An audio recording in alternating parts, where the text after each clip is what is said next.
Hey guys, I'm248 here, and we're back with another episode of Ultimate Chip 4. I know it's been a while since the last one. Had some stuff going on. My fiance visited for a couple weeks. It was awesome.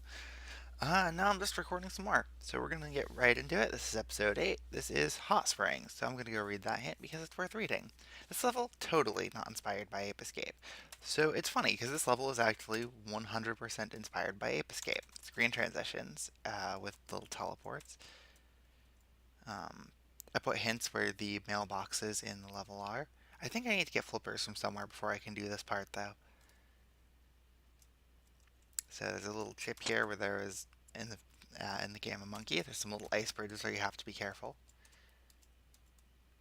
And just to give an element of verticality, you can see, well, just you can only go from upper platforms. So since you can climb up here, you can go there. You can go across here, out with this enemy.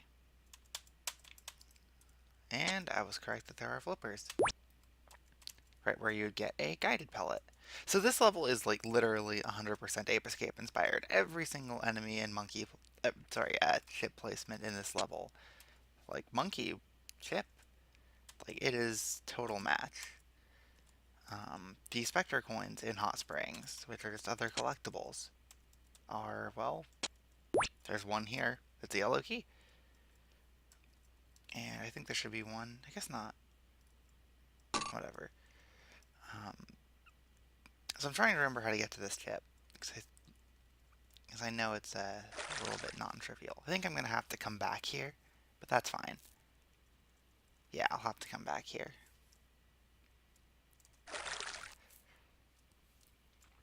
It's a screen transition, and you get to just jump down. And we get to go for a swim back here. A little secret tunnel. Out with this enemy. Which, that's a monkey as well, but it's a very aggressive one, so I wanted to emulate that. So is this the best way of going about making a level? Like, having that much done? It's like polar bears, you can't directly do anything with, but you can kind of knock into... I just goofed the level.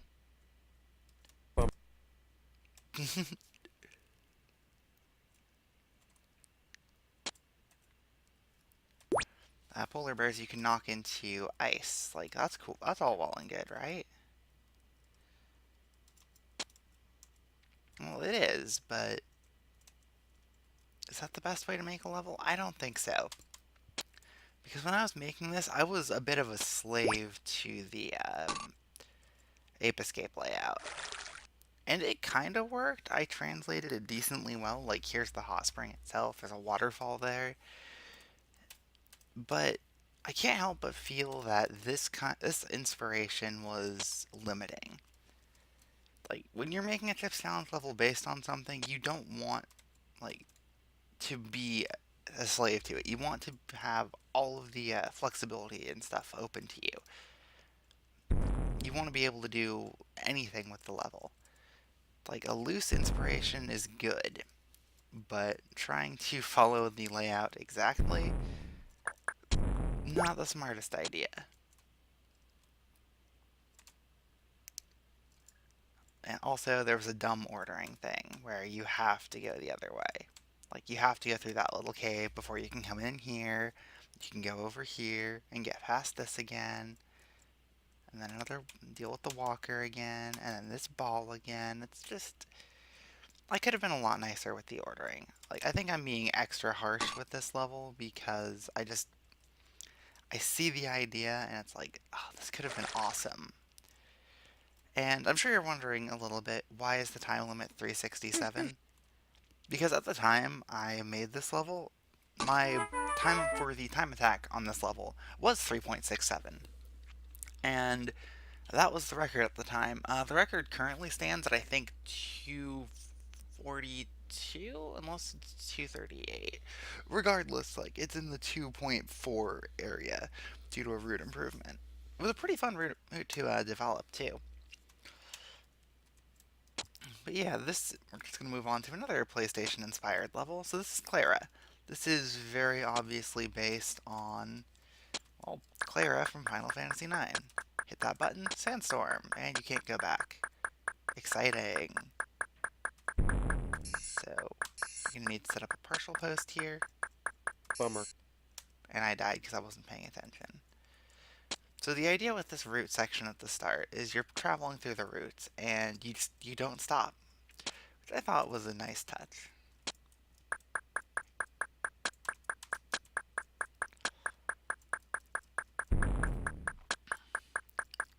So we're gonna go get that third block.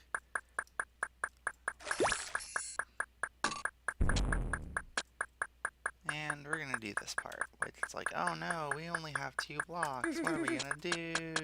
Oh hey, there's another one. And this part I think is really neat. So then you get chased by some guards in FF9. You can just outwit them. So I don't remember if I have to keep hitting that button or if I only have to press it once. So I'm just gonna hit it a few times and do this. And then you can just go across there. Where's that teleport gonna take me? I think I do have to do that.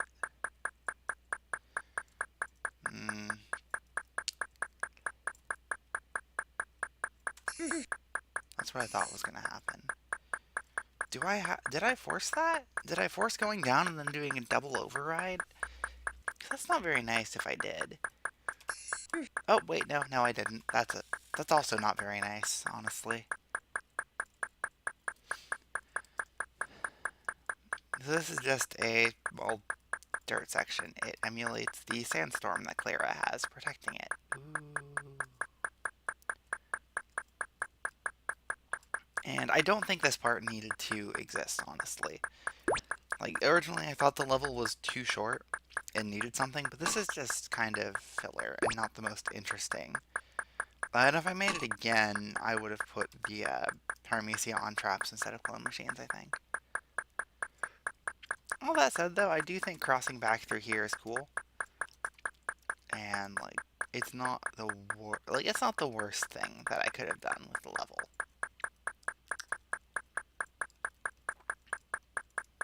I'm not sure what the worst thing I could have done with this level is, but extra walking is certainly not the worst. And yeah, that's Clara. So again, like, this is another level where it's like, oh yeah, such a cool idea, such cool stuff. And I stuck to that original design far more than I needed to. I think you can just run through that, but I'm not sure. I know you have to wait on each of these. I don't know, like, looking back, the set isn't as good as I thought it was, but it's not that bad either. Bummer. That's what I was afraid of doing. Bummer. Let's just try the run. Yeah, because the cycles just work.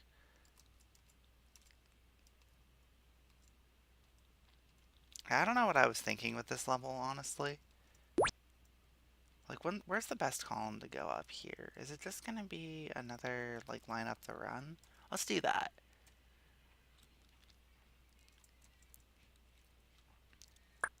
So now I have a clone machine and a block, and what am I going to do with that block? I'm going to send 3 fireballs up there.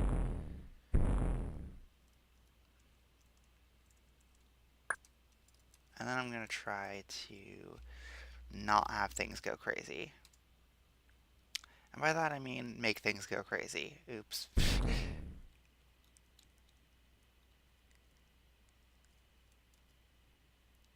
Let's just send all of them up here. Why not? That's probably a good idea as to why not.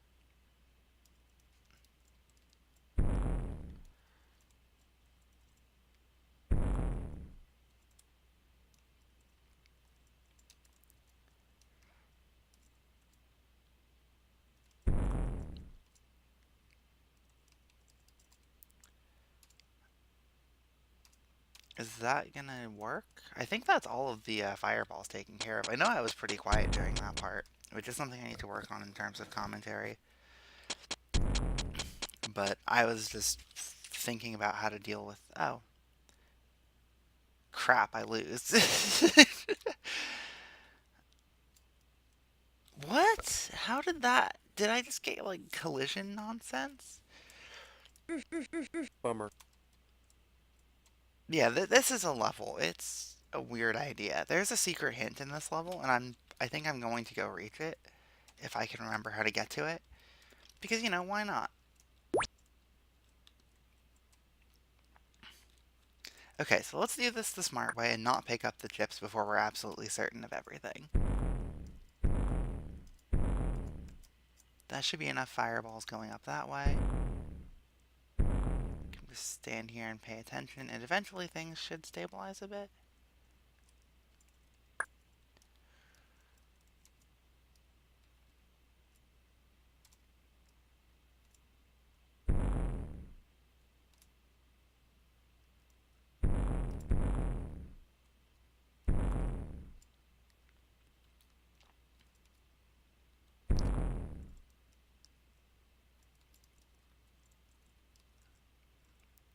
Oh, that was actually really cool. So basically all I was trying to do was just disrupt the fireballs and then have them just turn into the correct areas. So that was actually a really cool way for it to finish with that double redirection. So yeah, let's go get that secret hint because I'm not beating my time. This is one of my less optimized times in this set. It's not bad, but it could be better. I think it's just do that and then walk up here. Yep. I wonder how many of these you find out this far. There have been 5 before this, and there's 3 more after. I don't think I got all of the secret hints. I don't entirely remember, but I do think I got most of them. Whee! As you can see, the glider just kind of shifts back, which I thought that was cool. Now I think it's just kind of dumb. Anyway, Green Light District, which this is a level that did not need to be this late in the set, but I am happy with how it turned out.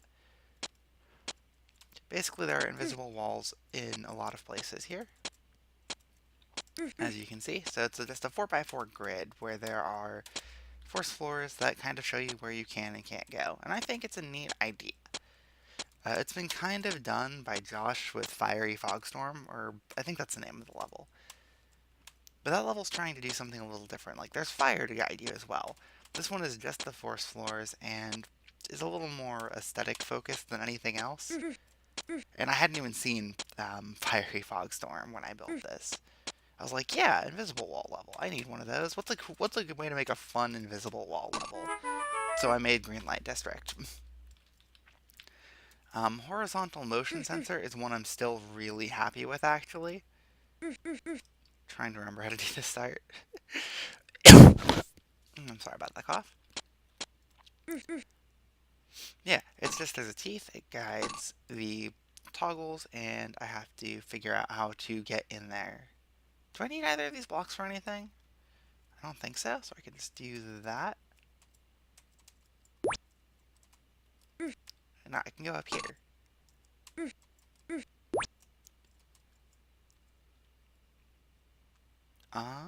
Do we need the teeth for this? Is there a way I can get a block? I think I need the teeth for that.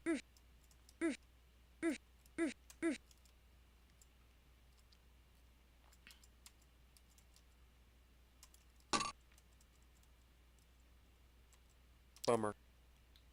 Wait. Oh, I was supposed to take the teeth through the middle. Oh, I'm so dumb. Why did I do that way?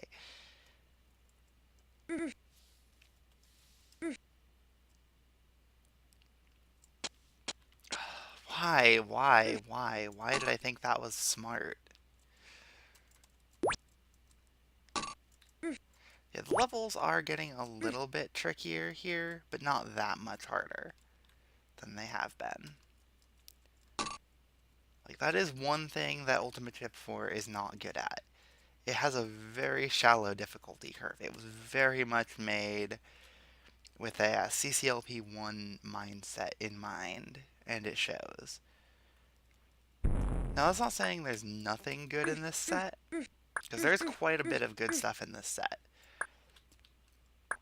But it very much shows that CCLP 1 was the inspiration. Anyway, here's Tomb Raider. So this one's funny to me because this was one of Josh's "I'd like to see this in CCLP4" candidates in that CC Zone podcast. And at the time, I thought this level was great. Now, though, I just see it as strictly formula. Like, there's so much that could be done with this kind of flooded level, and it's every campaign level you've ever played. There's nothing really new. So just from the start, you can see all the aesthetic stuff with the water and dirt down there. You can see extra water everywhere. You move a block. That's so exciting. There's a bug, even more exciting. Ooh, look, something hidden under a block. I don't even remember what to do with this glider. No, I think I'd just do this and call it good. Right, okay. So this block goes down here. Like, escaping the level is probably the most unique thing it has, and even that's not terribly unique. Is there anything under this block? No. So now we have water. So now we're going to have arbitrary block looping. Which, a lot of levels do this. I'm still, like, a lot of people are still guilty of this, and it's not always bad. But it's also not, again, it's not the most interesting or engaging thing to do all these block loops. Did I just screw the level because I went up instead? I just screwed the level because I went up. Like, you'll see later, like, this is literally every campaign level you've ever already played. Quite literally. Like, and honestly, looking back, this is going to sound a little silly. Like, when I've actually tried to design a level in the style of Josh, it didn't really turn out in his style. This, when I wasn't even trying to, is honestly your quintessential Josh campaign level. And I do think a little bit that's why Josh liked it. Um, just a little bit I had to do with it. Like, we've both kind of broken away from typical like level design patterns, even with our own styles a little bit lately. Yeah, okay, this is the part that was totally unneeded. Right? Or should I go get the blue key now? And the blue key lets me get a button. So I should probably do that. Anyway, like, monsters, yay. Okay, I do want to go around.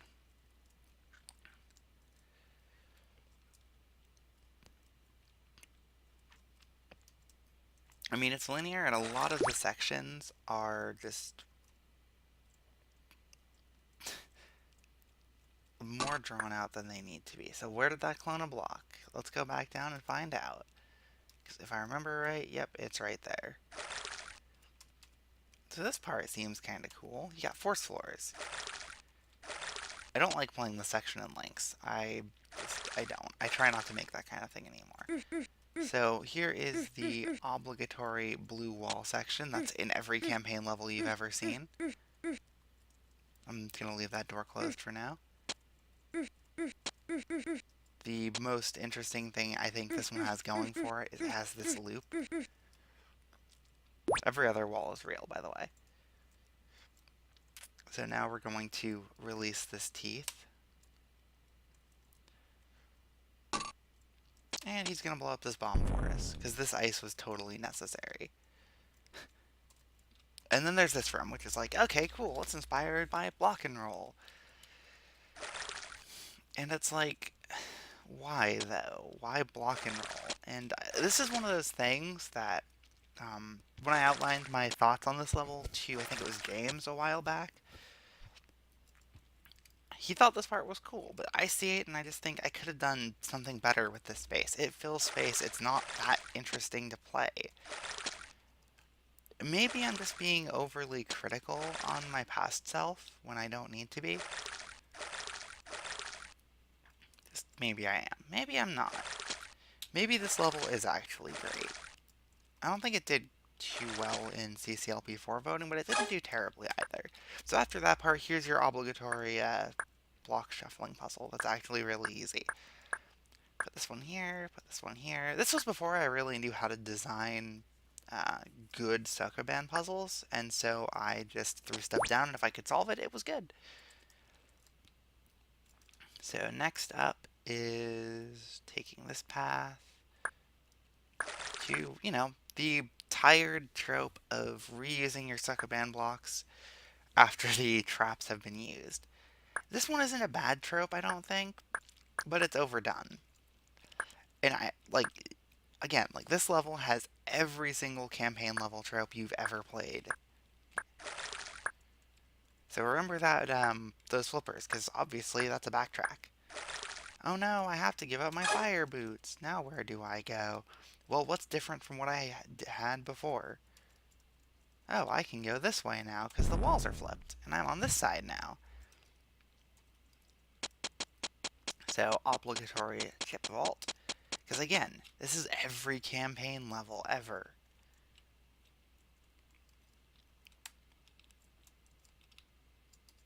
There's a reason it takes as long as it does. Obligatory reusing. Now, again, none of these things I'm outlining are inherently a problem. A lot of those are actually very good things to include in a level.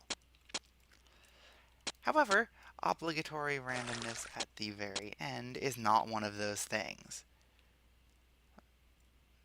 Come on, Blob, drown. Is it gonna drown or is it gonna try and kill me? Okay, it drowned. And you do need perfect luck with that blob if you want the bolt on this level. So that's fun. So all the chips in tow. I think I go that way, but I'm gonna go back this way to be sure. Okay, it would have worked. So take the flippers, side passage. Ooh, not just aesthetics. Again, that's actually another one of those things that I still really like and I think is cool. But it's Tomb Raider, which is obviously named after a Crash Bandicoot level. This is the section of PlayStation references, isn't it? I'm just gonna play this blue wall level while I wait. While I'm thinking. There are extra chips in this level. You can't ever collect, by the way. And it's Tomb Raider is almost a case of wasted potential. And it's almost a case of not not wasted potential at that point, almost. I don't know, it's nothing that I haven't played before a lot. It's generic. It has the aesthetics are the main thing it has going for it, but the gameplay doesn't really hold up. It's a level, it's okay. It's inoffensive, but I don't know, my standards are just way higher, and I don't think I'd build something exactly like that now. Which, in a way, that's a little sad that there are just certain things I just won't do now that I used to do. Some of that's because I've grown as a designer. Some of that's because I'm just, I know how to design levels better. I have better ideas of what to do with levels. I have some better concepts. I have better, block pushing design ideas. That one locked off, that one's locked off.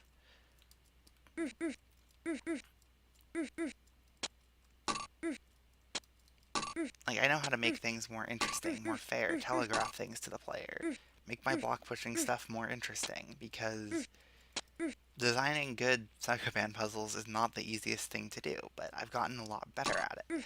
I have some... In my currently unreleased set, which is, at the time of this recording, 13 levels away from being done. If you're watching this and it's next month, then it's probably out. Go play it already, if you haven't.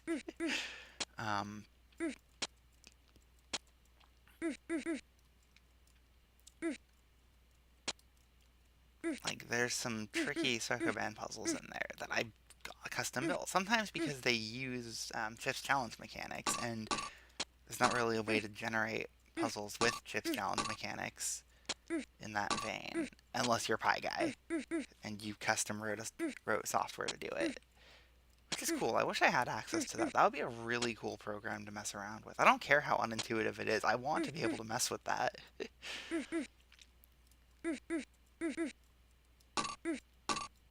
And that's probably my last chip, and I can just go through here.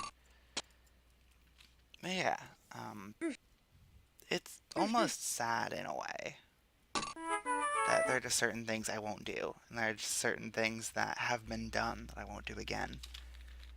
Some of that's because I'm better, some of that's just because I have standards. And if a level doesn't meet those standards, you change it until it does. Or if you're like a lot of people, you just reject it and don't show it to anyone or put it in a reject set. But I don't really do that.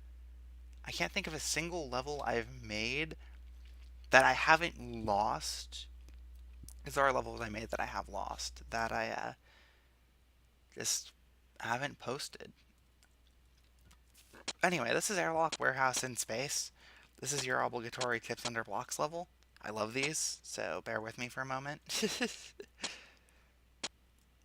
I have one of these as well in my unreleased set, which is not Ultimate Tip 7, if you were guessing that.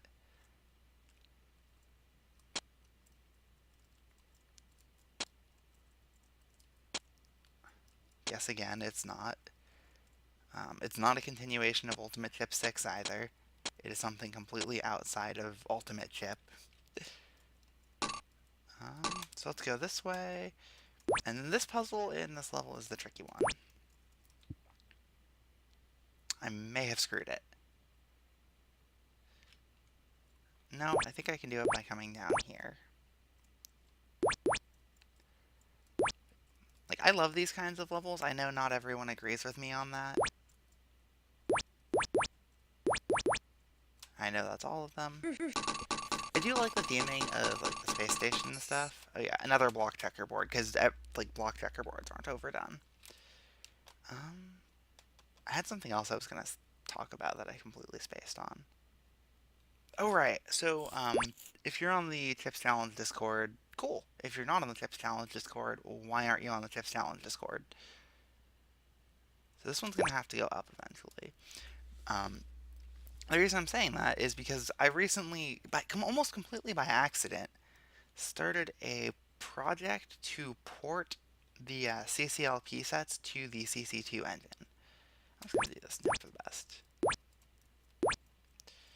And, you know, that sounds like a pretty reasonable thing to do. It was actually something that was, like, wanted during early CCLP4 staff considerations. But it just never really panned out at that point. And when we were constructing CCLP4, we always had more pressing things to work on. Some of which... wait, where's my blue key? Is it through here again? Yes. Because we had more pressing things to work on, a potential, like, official CC2 port releasing alongside the CC1 set it wasn't feasible. But no, I almost completely by accident started that project to port them, and we've got a little bit of progress already. And I'm pretty happy with that so far. Like, I haven't ported my levels yet, or optimally all designers will port their own levels. I'm going to play Exit Shopping for Dummies because it's a simple level. It's a fake exit level. Yeah. And it's like, I'm going to port my own. Josh said he would port his. Tyler's done most of his, if not all of his. Andrew Menzies has. I took all the levels from Centennium, and JB signed off on that being good. So that's most of CCLP4 between that small group of people. Like, in a way, it's a little sad. Hidden wall, invisible walls. That so much of the set is just made by so few people. I wish there were more people making really good levels, even if that means I'd get less in. The set as a whole would be stronger as a result. Like, there's the selfish thing of, I want my levels in the set, all mine, everywhere. But then there's the part where it's like, you know yours aren't the best. Just trying to remember where the socket was at this point. Ah, green button. Excellent. What did that do? I forget. Wait, now I remember. That clones a block, right? Yep. And with my 2 blocks, I can partial post. But yeah, almost completely by accident, CCLP4 and CCLP1 ports to CC2 engine because Alac teased / announced Steam Workshop support was imminent, and I was looking through an old thread on CC Zone and thought, you know, is there a better introduction to community content than that? Shouldn't the introduction to, like, community stuff on the Steam Workshop be as good as possible? Shouldn't it showcase the best the community's done over the years? And people agreed with me on that, which was pretty cool. And so we're going to be doing a CC2 port of these CCLPs, complete with the challenges that each one brings, which is really cool if you ask me. Oh, I should have done that room first. I just completely forgot about its difficulty. That room's the hard one because it gets the most chaotic. But that went pretty well. Bummer. Sigh.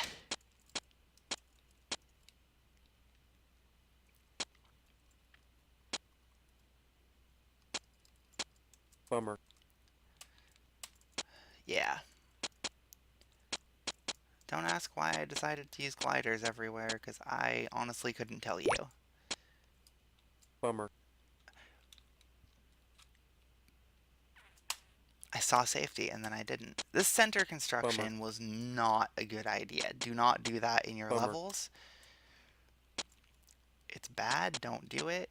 Learn from my mistake. Trust me on this. I'm just playing so bad right now. Okay, we're gonna wait here for a moment. Things have settled down a bit.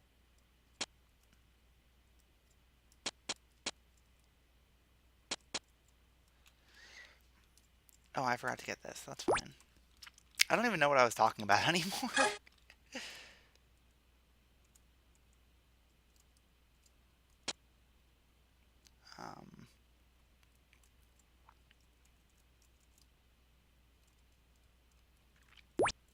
I think it was the CC2 ports.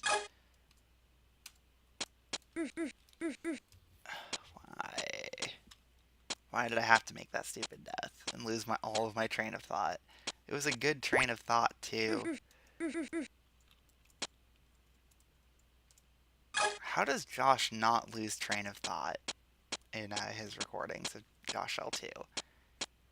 Like, I genuinely need to work on that, because I don't know how.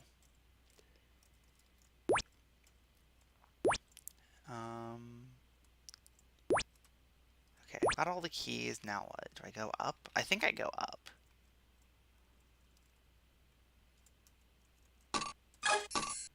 Okay. Now what? Oh.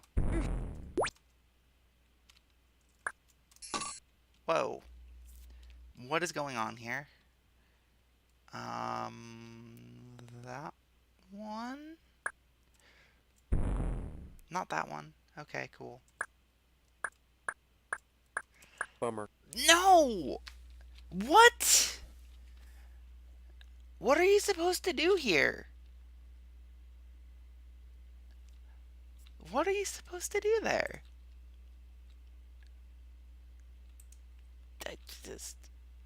This room right here is not a good room. Okay, I used to think this level was actually pretty solid. No, it's bad. It's just bad. There is no other way to put it. This is a bad level.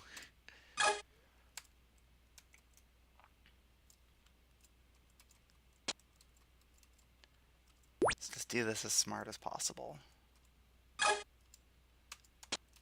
Rooms with the most room for failure first, then the annoying one. I've almost memorized this maze, which is kind of sad.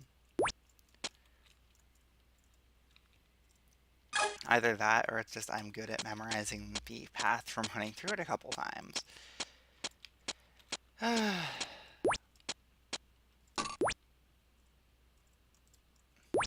Green key, red key, yellow key, green key.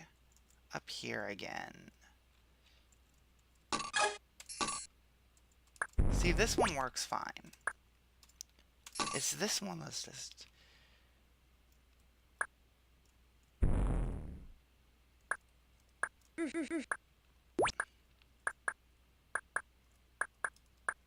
Yeah, that room is questionable at best. This one is aesthetically nice. And then this one's just gonna be reverse the tanks and go finish? Yeah, okay.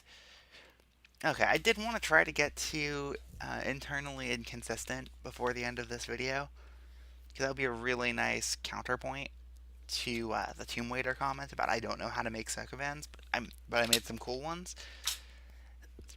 Instead, we get this, and I don't feel like playing this level right now, so I'm gonna end the video here because I had some dumb deaths and that slowed me down significantly. So, until next time, that's some more Ultimate Tip 4. So that hasn't, so far, lived up to my past expectations of it. Okay, I'm gonna say one more quick thing, just because. When I played through Ultimate Tip 1 a while back, I had very low expectations, low standards, and had a lot of fun with it. Replaying this through for the first time since I really made it, I'm just realizing how much better I've gotten. And this is just, it's not really living up to my expectations of it. I think if I did, I would do the same with 5. I've looked back at 6 and I questioned a lot of the stuff I put in there. I was trying to do some unique stuff. But as I look back through my unfinished set, which I keep CC Edit open pretty much all the time when I'm working on a set, just so that if I have an idea, I can throw it down. That set, that one set, I look back through some of the stuff and I'm not completely happy with it already. Is that just being too much of a perfectionist? Is it? I don't know. But then I look through it again and I see all the really, really awesome concepts that I wouldn't have been able to do for 4 years ago, 3 years ago, somewhere in that range. I wouldn't have been able to do them. I wouldn't have had the playing skill or the if you look at Ultimate Tip 2, I busted Firewall specifically for Ultimate Tip 2. Or, sorry, for 1, just because I couldn't beat it. I put it in 2, and I still, like, could barely beat it. It was ridiculous. I've now made and beaten levels harder than that. Puzzle difficulty, I wasn't good enough at solving levels to, like, put stuff down. My idea of a good puzzle in Ultimate Tip 2 was, here's some dirt, here's some trap buttons. Figure out how to make a monster go on them all. Is it possible? Probably. That was my idea of a good puzzle. I couldn't make something big and epic. I tried with the partial post off of a monster level. It didn't work too well. There's just so many little things in that level that are like, I need to fill space, I need to fill space. So I put stuff down that filled space, and it was. I guess what I'm trying to say is, I'm overly harsh on myself in the past, and just overly praising of my very recent self whenever I've done it. And if I don't go back to reassess objectively, which is still kind of subjective, um, then I carry that opinion. I was only playing these levels one at a time, optimizing them really. It was fun doing that. And optimizing level is a different experience than playing it. They're both worth doing, in my opinion, but, like, they are different. And just, I guess this set isn't as good as I thought it was.